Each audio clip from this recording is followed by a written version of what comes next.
What's going on YouTube? It's Matt here again, and today I'm going to be going over something a little bit different. Rather than going over my photos and going through like a photo walk or something like that, or showing you how to, I'm just going to sit here and talk to you about kind of my creative process and my artistic theory, if you will, and just kind of go over how I create the artwork that I create.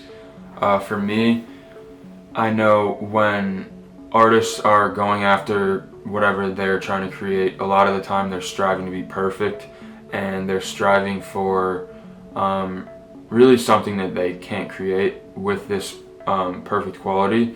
And for me, when I started photographing, it was probably around 2015, 2016 when I was finishing up high school, and I was just using a Nikon D3300, like a simple digital DSLR camera, and I was using my iPhone to take a lot of photos for like Instagram and stuff like that. And what I realized was that I didn't necessarily like the way that these photos were coming out, because that they were not necessarily perfect, but in terms of quality of the image, there were too many like perfect qualities. So what I mean by that was that I felt that digital photos were usually too flat. Back then I didn't know how to edit photos as much, so I used to just like assume that digital photos were like always going to look a certain way, and that you couldn't really manipulate it and create it how you wanted to. And so fast forward about a year or two, now it's like 2017. I had just finished high school, and I picked up my first point and shoot film camera. This was after I had learned about this kid in Worcester, a town near me, named Curtis Kariuki.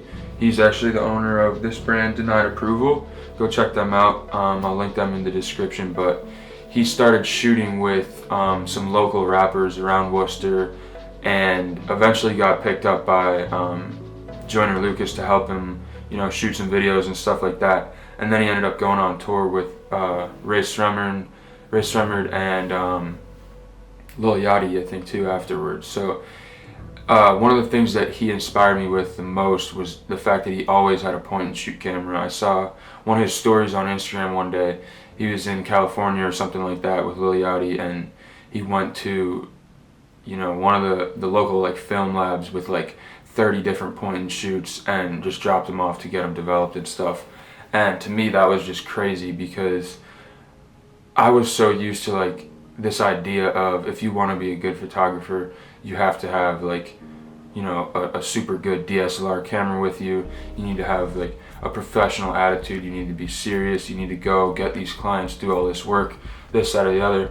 And for me, seeing this kid who was like only a few years older than me go on tour and photograph these like famous people with just like a point and shoot camera. I'm sure he had a video camera or something with him as well, but to see all these photos that he was making with just a point and shoot that he could literally fit in his pocket, it made my photos, it made me feel like shit, I'm not doing enough, I'm not working hard enough.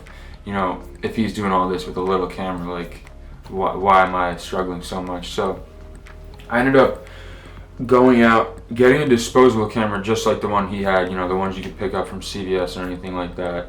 And I just shot it just to see what would happen, and I ended up getting it developed at like the CVS or whatever that I bought it at, and I love the photos. I'll put some up on the screen now. It was my first kind of experience with film, and for me it was like it wasn't my first time seeing these like imperfect qualities in a photo, but it was the first time seeing those imperfect qualities in my own work. And I had realized how you can create different photos. Not only is it in post-production, it's also during production. So changing up what gear you're using, what lenses, what flashes, microphones, anything that can be involved with your production of the actual final product. And so once I got them developed, I realized, oh shit, I need to start, taking more photos like this. I like this a lot. It has more of this imperfect quality. There's, a texture to it. There's a feel to it. It doesn't just feel like something that, you stumbled across, took a photo of, and then put it out there. There's more work to it, there's more effort, and even this was before I was developing my own film, and I still, you know, had more pride in those photos than any of my other photos. So fast forward a little bit more, and I learned how to develop film on my own because I had bought my own point and shoot, and I wanted to keep shooting it, but I couldn't afford, you know, to spend the money on the lab every week or every day like I wanted to. So I ended up going on YouTube. I would just watch hours of videos of like how to develop film just to figure out how to do it. For the first like week or two, maybe even month of watching those videos, I never even bought any of the equipment or anything like that. Personally, I just really didn't think that I had like the skill set to actually develop the film, and so that kind of just deterred me. I would watch videos over and over and be like, damn, this is so cool, like I wish I could do that. I bet you it's so hard, I bet it costs so much money, all this, that, or the other. So I ended up watching this one video. I think it was a video for black and white developing by Ted Forbes. He runs a channel called The Art of Photography.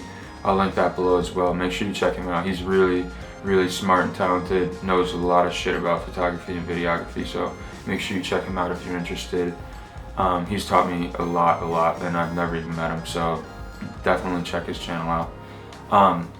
So yeah, I watched this video about him developing black and white film at home. I think it was like in his bathroom sink or something, and he listed out all the equipment you needed, all, you know, the timing that it would take, everything that was going on with the developing. And I hadn't really seen it before, like in that depth and with that much instruction. And so once I saw that, I was like, okay, I could definitely do this. I'm gonna save up the money and, you know, purchase all the equipment, do all this stuff, and try and figure it out. Eventually it came in. This was when I was still living in my parents' house, so I went down into the storage room in their basement, and they had like one of those big like laundry sinks, and I think I remember the water didn't even get hot enough for the chemicals to get the right temperature. But at that point, after spending all the money and all that time like waiting for the stuff to come in, I was just like, all right, we need to just make this happen. So I just tried it out. I think I was like 5 or 10 degrees off from what the actual temperature was supposed to be, but I was like, at that time I was like, what difference would it make if you're 5 or 10 degrees off? It's still the chemicals. So I just went for it. It was like a basic C41 kit that I picked up off of Amazon. I ended up doing the steps. It worked out, and I scanned the photos, and this was like the first time I was using that scanner that I had bought. It's like the Epson V550, and it took me so long, and I was like, I got so discouraged because I thought like, okay, is it always going to take this long to scan my photos? I assumed that developing was the long part and scanning was like just, you know, put them through the scanner and they're on your computer. That wasn't the case at all. I did find out later on that my settings were wrong with the scanner, and that's what ended up taking it so long to scan when I first started out. So now it doesn't take me as long, but scanning definitely is a big part of the process, and that kind of lengthy process at the beginning really taught me a lot, which is good. But moving forward, after I started shooting film, I started realizing these imperfect qualities in my photos, and I started to realize like this is what I'm looking for. I'm not looking for a flat image. Even when I'm shooting film, I know there's some photographers out there that shoot film with the purpose of making it like almost digital, like where it's super contrasty, super, you know, crisp and sharp, really good lighting, everything like that, all the components that make up a good, you know, digital image. But for me, it wasn't about that. It was more so about how am I going to make these photos that are kind of perfect because they're imperfect, you know. So those messed up double exposures, or, you know, a photo where you develop it wrong and it's got a huge film flare burn through the middle, things like that, you know, those happy mistakes. That was why I wanted to start shooting more film. And it's probably like 2018 now, and I've got a pretty good process going with my photos, my developing and everything like that. But I kind of wanted a little bit more. that's when I started making my own artwork as well, like outside of photography. Started painting a little bit, drawing, doing screen printing, things like that. I'll go ahead and put some of my work up here. My early works were screen printing. I really just wanted to get some of my photos or get some of my drawings or whatever it was, get them onto fabric and materials, just not to sell or anything like that. I just really wanted it for myself. I wanted to see if I could do it the same way I had learned about how to develop film. I wanted to go out, look on YouTube how to screen print, what are the materials I need, what are the skills that I need, and what do I actually need to have for my location or my setup, like the studio setup wise, to make sure that I could get this going. So I went on YouTube again, like I said, and figured out how to do it. It was the same as developing film. It wasn't that hard, wasn't too terribly expensive. It was probably a little bit more expensive than developing film, but like I said, you're doing a different process, and I just wanted to learn it. So I ended up going on trying to figure that out, and it actually worked out pretty well. I was able to screen print some of my photos onto t-shirts and stuff. You can put those up here now as well. I was able to even kind of make some art, like screen printed artwork on paper and canvas that I could later on keep and put into my portfolio and stuff like that. So it was all kind of just a learning experience in how to create like my own version of these things. Obviously I could go to a store and have them screen print 20 to 25 20 whatever X amount of t-shirts that I want with a certain logo, but having myself do it and actually manually wiping the screen every time you're making a shirt, you get those imperfections. And that's the same way with my photos. That's the same thing that I was striving for in screen printing. I would wipe the ink a certain way or pull the screen off a certain way to try and create different looks so that not one is the same as the other. For me, that was always a huge, I guess, like selling point. Like if I were to sell these one day, or if I were to get these out there one day, the fact that they're not the same is the, how do I say this, is the quality of it. That's the value of it. Each one is its own, and everyone that would purchase it would get their own. So for me, that was always more intriguing, as like looking at it from a consumer's perspective. It was always more intriguing to see the differences in all of the same body of work or the same set, than having like all of them be the same with the same little signature and number and title, and like they're all the same. Like you could get the same one as somebody else goes out and buys. So that was that's cool, and I respect artists that do that. But for me, when creating my own style, that's kind of what I was looking for. And so I'm gonna pull out a book. This is one of the books that I had started reading around like 2016 and 17. It's by an artist called Cy Toomley. It's kind of I don't know if it's a specific book of his work. I think it's kind of just an all-around like portfolio review and things like that, with tons of different speeches about his artwork and discourses and things like that. So definitely go check this book out because it's really insightful. Cy Toomley is just an incredible artist, and when I first started looking through his work, it really made me realize like the perfection of imperfection. I'll show you this work right now.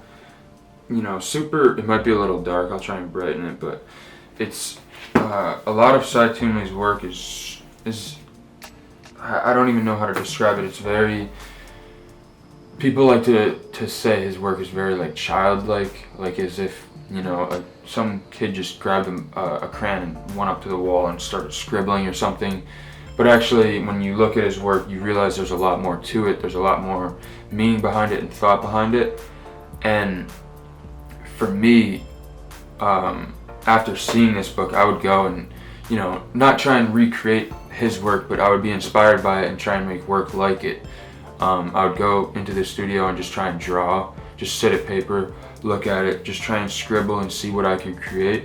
And after doing that for a little while, I realized how he created this process that evolved over time, and it allowed him to make something, you know, that's as good as he is able to make. And when I saw these works that were like in museums, and people were calling them like childlike, and you know, it's too easy, it shouldn't be in a museum, why, you know, what is this just blob of scribbles doing on like a 10-foot wide canvas, just, you know, in a really nice gallery? Like, to me, that just was like, you can't do that. And when I read more about this book and more about Cy Toomey, I realized like all of this stuff is kind of coming full circle. I'm realizing like the imperfections that I'm creating are what I'm striving for. So when I go into the studio, I'm not looking to create like a flat, you know, super perfect image. I'm looking to create something with grit, something with texture, something with, you know, a feel to it. Even when you put it on a computer, you can still see the depth of it, see the density and like what it actually is. Whereas before, when I had started, it was all like, I started to realize these things, but I never was able to like piece them together. But now, you know, this was when I was about probably 19. I started realizing that I was like looking for these imperfections, because I was always just like trying different things with film and with screen printing. And that's when I realized like there's this idea that I had about a perfect imperfection, and like imperfections are, to me, what make something high quality or professional or really good.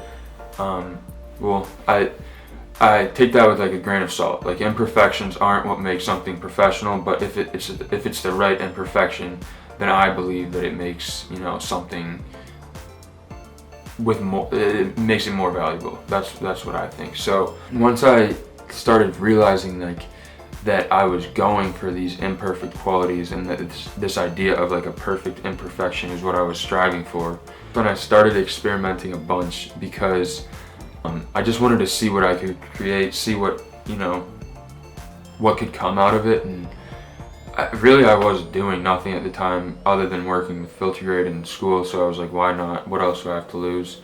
So I would, you know, I started cross-processing a bunch of film, trying to like experiment with colors and things like that. I've started playing around with expired film, you know, anything that'll be able to make my work more like imperfect, with these, you know, unique traits to them, things that other people can't create. And you can always tell when it's, you know, created in post-production or something else. So for me, it's always really it's really important to have like a good foundation with the production aspect of it. I think like, for me, I believe that if you're like half-assing the production value, you're gonna half-ass the post-production and like the final output of it as well. I kind of think that you need to like be full circle with everything. Like, if I'm gonna spend the time to take film photos and like deliberately make them to be a certain way, I'm gonna spend the time as well on the post-production side, you know, with the developing and scanning and just processing in general, so that they come out exactly how I want them to come out, rather than, you know, letting somebody else handle it and things like that. So, and that's not a bash at anybody that, you know, gets their film developed at a lab, because that is a perfectly good way of developing it. For me, it's more so about the scanning and, you know, the process after I scan, making it my own image, so that I'm not doing what, you know, production is more heavy than post-production, or post-production is more heavy than production. If I'm going to spend the time shooting film and making it look the way I want to, then I'm going to spend the time, you know, on the post-production side as well. So that kind of brings it full circle for me right now. I'm at this place in my photography and like artistic career where I've realized now that I'm looking for these imperfect qualities, and for me, that's what makes my work perfect. That's my whole idea about the perfect imperfection. Like, people can strive to be perfect, and you're never gonna be perfect. And for me, I can strive to be perfect with these imperfections, and at that same rate, it's never possible as well. Perfection is never possible, but that like drive for the drive and the journey along the way for the imperfect, like perfect, whether it's in my artwork, my paintings, my screen printing, or my photography, no matter what it is, I'm always going to be looking for that imperfection that sets my work apart. And that's one of the main things that I try and, you know, put out with my work and try and convey. And I've been trying new things for quite a while now, and if there's any, you know, questions you have that I could help out with, just feel free to reach out in the comments or reach out to me on Instagram at Matt_Moloney, Moloney. But yeah, that's pretty much my thoughts on this whole idea of the perfect imperfection. I kind of wanted to just get it out there, put it on video, because I've had these thoughts in my mind for a while now, and I realize I don't, you know, put my thoughts on YouTube enough. It's more so like I'll go and do a how-to video or me shooting around town or something like that, and I want to kind of make it so that I have more of a dialogue and more of a connection with you and everybody else watching. So if you have any questions or any comments or ideas about this idea of a perfect imperfection, let me know what you think. Let me know how you shoot and how you create your artwork. But other than that, thanks so much for watching. Peace out.